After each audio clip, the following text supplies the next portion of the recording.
निवडणूक आयोगानं आतापर्यंतची सगळ्यात मोठी कारवाई केली असून तब्बल 334 पक्षांना घरचा रस्ता दाखवलाय।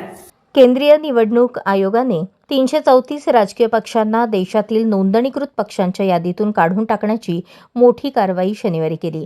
आयोगाच्या या निर्णयानंतर आता फक्त 6 राष्ट्रीय, 67 प्रादेशिक आणि 2520 नोंदणीकृत मान्यता असलेले राजकीय पक्ष देशात आहेत।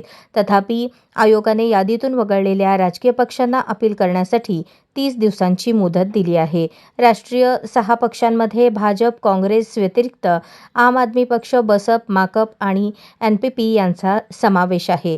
आयोगाच्या यादीनुसार आयोगाने म्हटले आहे की यादीतून वगळलेले राजकीय पक्ष लोकप्रतिनिधी कायदा 1951च्या कलम 29ब आणि 29क च्या तरतुदीनुसार, आयकर कायदा 1961 आणि निवडणूक चिन्ह आदेश 1968च्या संबंधित तरतुदीनुसार राजकीय पक्षांना मिळणारे कोणतेही लाभ मिळवण्यास पात्र नाहीत। यावर्षी जूनमध्ये निवडणूक आयोगाने राज्य आणि केंद्रशासित प्रदेशांच्या मुख्य निवडणूक अधिकाऱ्यांना 345 मान्यता प्राप्त नसलेल्या राजकीय पक्षांची पडताळणी प्रक्रिया सुरू करण्याचे निर्देश दिले होते।